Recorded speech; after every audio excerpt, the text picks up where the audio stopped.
조갑제 TV 시청자 여러분 안녕하십니까? 지난 3월 22일에 쪼개 팔기식으로 조금 헌법 개정안을 설명하던 청와대가 개정안 전문을 공개를 했습니다. 그런데 아직도 이게 국무회의 심의를 거치지 않았습니다. 내일 국무회의 심의를 거쳐서 국회에 제출한다고 합니다. 이 순서가 완전히 거꾸로 됐어요. 국무회의에서 여러 번 진지한 심의를 거쳐서 결정돼야 될 것을 아무런 법적 정통성이 없는 민정수석 비서관이 나와가지고 마치 법률안 설명하듯이 설명을 했습니다. 그것도 한 조문이 아니고 완전히 헌법을 갈아엎는 이런 헌법 개정을 하면서 이렇게 불법적으로 절차를 지키지 않았습니다. 이것은 처음부터가 이거 불법입니다. 이 헌법 개정안이 만들어지는 과정 자체가 밀실, 졸속, 불법입니다. 국가를 해체하고 헌법을 누더기로 만드는 여기에 오늘 이동복 선생이 대북 전문가인 이동복 선생이 중요한 점을 하나 찾아냈어요. 이동복 선생이 인터넷에 쓴 글에 이런 대목이 나옵니다. 이번 개헌안의 내용을 정밀하게 분석해 보면 사실은 문재인 정권이 길을 쓰고 이번에 개헌을 하려는 목적이 어디에 있는 것인지를 어렵지 않게 발견하게 된다. 즉 이번 개헌안의 태풍의 눈에 해당하는 조항이 엉뚱한 곳에 비장 은폐되어 있는 것이다. 그것은 개헌안 부칙 제3조의 따옴표 열고 이 헌법 개정 제안 당시 대통령의 임기는 2022년 5월 9일까지 따옴표 닫고 라는 조항이다.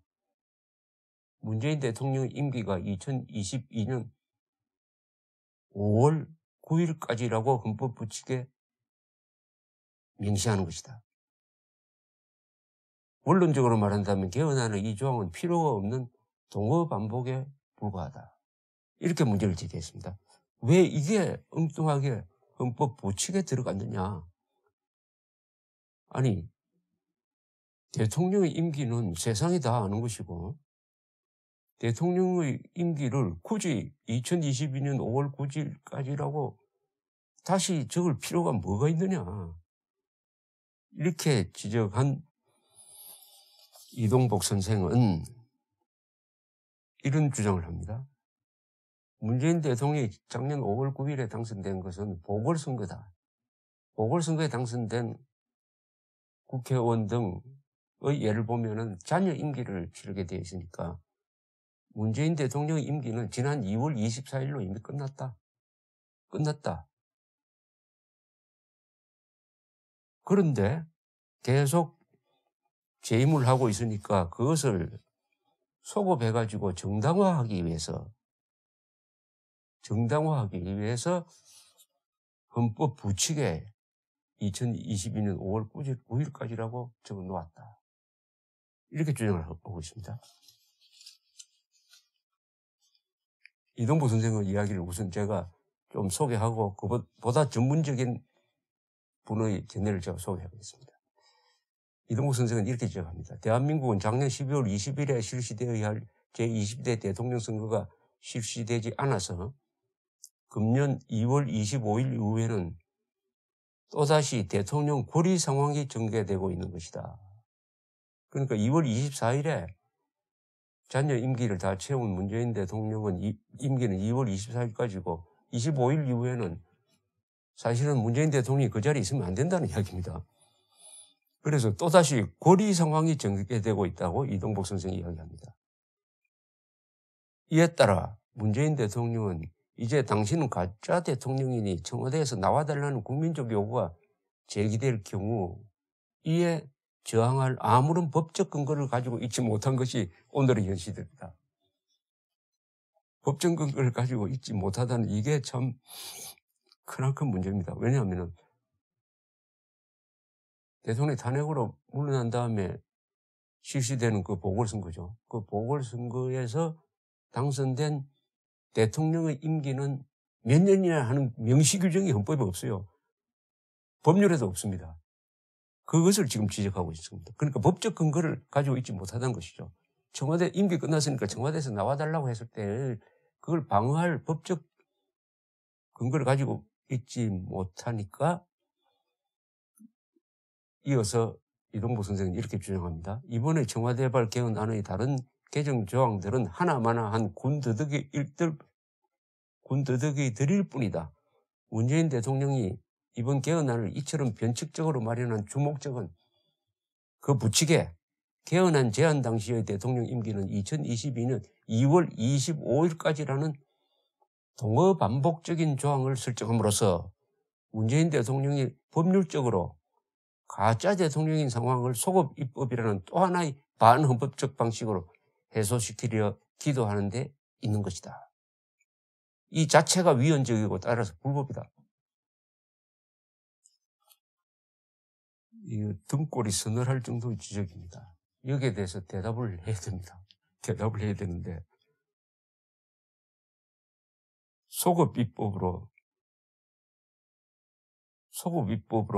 자신의 반헌법적 지금 재임을 합법화하려고 했다. 이런 이야기입니다. 자, 이걸 조금 더 차근하게 설명드리려면은 김평무 변호사의 의견을 소개해드렸습니다. 김평무 변호사가 똑같은 주장을 했습니다. 김평무 변호사는 아시다시피 대한변호사협회 회장을 지내신 판사 출신이신데 이분이 이것을 법률적으로 검토를 했습니다. 이렇게 요약문을 적어서 공개한 적이 있습니다. 보궐선거에 의해 당선된 대통령 임기는 당선 일자, 문재인 대통령의 경우 2017년 5월 11일입니다. 당선 일자부터 시작하는 것은 공직자 선거법에 명문 규정이 있어 의문의 여지가 없다. 그런데 임기의 종료 시점에 대해서는 아무런 규정이 없어 문제이다. 공직자 선거법에는 국회의원, 지방의원 선거 당선자의 임기가 전임자의 잔여 임기란 규정만 있고 대통령 선거의 당선자에 대하여는 아무런 규정이 없다. 그러니까 보궐선거의 경우에 국회의원, 지방의원 선거 당선자의 경우에는 잔여 임기만 한다고 명시되어 있는데 이 대통령의 보궐선거에 관하여는 잔여 임기에 대한 아무런 규정이 없다는 겁니다. 헌법 제70조에 대통령 임기는 5년으로 하며 중임할 수 없다는 조항이 있을 뿐입니다. 이게 참 골칫거리입니다. 김평우 변호사는 계속 이렇게 지금 논리를 전개합니다. 헌법 제70조의 대통령 임기는 5년으로 하며 중임할 수 없다는 조항은 대통령 임기에 관한 일반 조항이고 보궐선거 대통령 당선자의 임기에 관한 조항은 아니다. 물론 특별 조항이 없으니까 일반 조항이 적용되는 것 아니냐는 반대 해석론도 나올 수 있다. 그러나 보궐선거는 전임자가 임기를 마치지 못한 경우 그 임기 도중에 치러지는 특별한 선거이므로 전임자가 임기를 다 마친 상태에서 치러지는 일반 선거와는 그 선거 성격이 다르다. 그래서 입법내로서는 보궐선거의 경우 당선자가 전임자의 잔여 임기를 갖는 것이 일반적이다. 결국 보궐선거 시 대통령 당선자의 임기에 관하여는 실정법상 아무런 규정이 없다. 이것은 명백한 입법 미비이다. 즉 입법상의 실수 과오다. 헌법이나 입법의 미비가 있으면 헌법재판소나 대법원에서 보충 해석하여 메우는 것이 일반적이다. 그러나 대통령 보리 시에 치러지는 보궐선거에서 선출된 대통령 임기에 대하여 헌법과 법률에 아무런 규정이 없다고 하여 대통령 임기를 법관이나 학자가 해석하여 결정한다는 것은 말이 안 된다. 대통령이나 국회의원의 임기는 법관이나 학자가 마음대로 해석할 수 있는 사항이 아니다. 특히 대통령의 임기는 그렇다. 왜냐하면 대통령은 국가의 원수이고 국가의 최고 통치자이기 때문이다. 물론 문재인이 자기 임기를 스스로 정하는 것은 더더욱 말이 안 된다. 그럼 어찌할 것인가? 대통령 선출권자인 국민이 임기를 정하는 수밖에 없다. 다시 말해 국민투표로 결정하는 수밖에 없다. 참고로 국민투표 시 나 개인은 국민의 한 사람으로서 자녀 임기를 찬성한다. 그 이유는 이렇다. 그러니까 문재인 대통령의 임기는 2월 24일에 끝났어야 한다는 주장을 이분이 지금부터 하기 시작합니다. 지금 명시 규정이 없습니다. 헌법에도 법률에도. 국회의원은 자녀 임기예요. 그러나 대통령에 대해서는 자녀 임기인지 처음부터 온을 해야 된다는 명시 규정이 없으니까 이 중대 사안에 대해서 명백한 명시 규정이 없으면은 이걸 해석은 이런 해석 저런 해석이 가능하니까 해석으로 정해서는 안 된다는 이야기예요.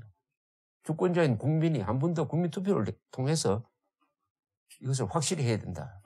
그런 다음에 법률을 제정해야 되겠죠. 그 부분에 대해서. 자, 김평우 변호사는 왜 임기가 2월 24일에 끝났다고 봐야 되느냐 하는 이야기를 이렇게 주장합니다. 1972년 헌법에 보궐선거로 당선된 대통령의 임기를 자녀 임기로 규정했다. 즉 입법적인 선례가 있다. 두 번째로 공직자 선거법에 국회의원 등 다른 공직자들의 보궐선거 당선자는 자녀 임기로 규정하고 있다. 같은 선출직이므로 같은 원리가 적용되는 것이 보편성의 원리에 부합한다.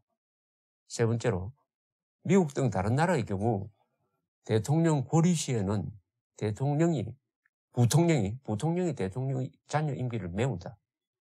우리나라에서 대통령 보궐선거는 부통령제가 없기 때문에 생긴 것이다. 따라서 외국의 부통령과 같은 임기를 갖는 것이 같은 것은 같이 취급한다는 법 원리에 부합한다. 네 번째로 자녀 임기로 해석하지 않으면은 보궐선거 때마다 대통령 선거 일자가 바뀌어 헌정에 혼란이 초래된다. 이런 가능한 국가의 피해가 적은 쪽을 선택한다는 경제성의 원리에 부합한다. 끝으로 보궐선거는 예정된 정규적 선거가 아니라 비정상으로 치러지는 임시선거이므로 정규선거와는 임기에 차이를 두는 것이 공평하다. 이는 공평성의 원리에 부합한다.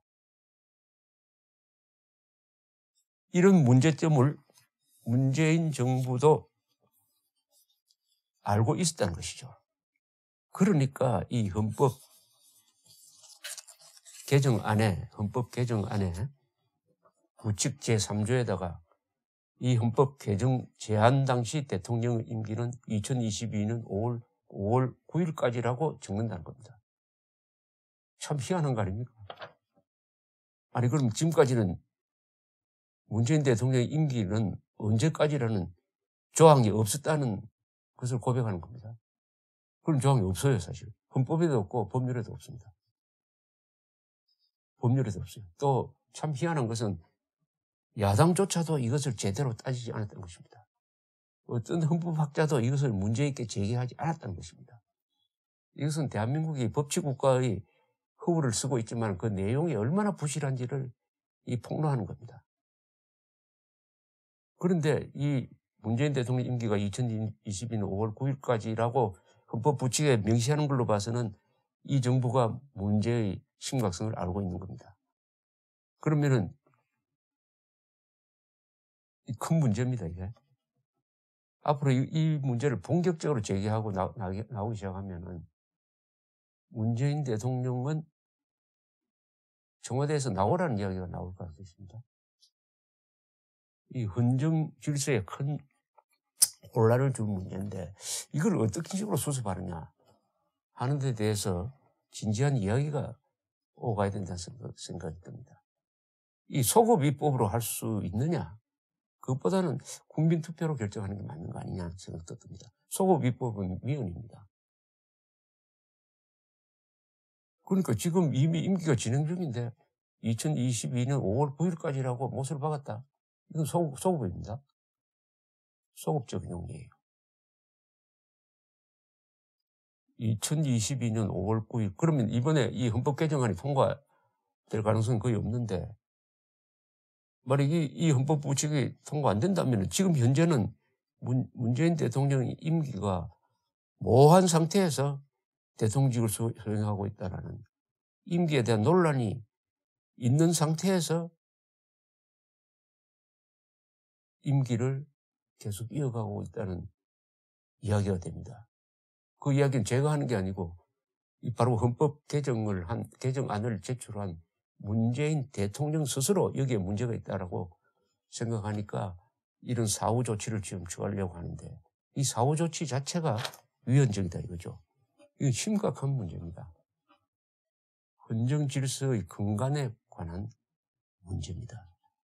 이왕지사 이렇게 노출이 되었으니까 더구나 문재인 대통령 스스로 그 문제점을 인식하고 노출시켰으니까 이것은 헌법 개정안 이건 안 될 거니까 이건 제쳐놓고 이것 가지고 본격적인 논의를 해가지고 이 불안정한 헌정 질서를 바로잡아야 될 것이라고 생각합니다. 법률을 한 사람이 많지 않습니까? 우리나라 지금 머리 좋은 사람은 검사, 판사, 변호사 되어 있지 않습니까? 그 사람들 도대체 뭘 하는 사람들입니까, 지금? 다행히 이동복 선생은 기자 출신이니까 예리한 시각으로 이걸 제기를 했는데 그 수많은 법률가들 부끄럽지 않습니까? 이런 걸 놓치고 이런 걸 제대로 논의하지 않고 한쪽에서는 지금 문재인 대통령 임기 위반하고 있다 하는 이런 이야기까지 논리적으로 나올 수 있게 된 이런 상황에 대한 논의. 언론기관은 또 뭘 하는지 모르겠어요. 언론기관. 조중동은 뭘 하고 있는지 모르겠습니다. 이 문제를 정리하는 게 되지도 않을 개헌 논의하는 것보다 훨씬 더 시급하다는 것을 알게 되었습니다. 감사합니다.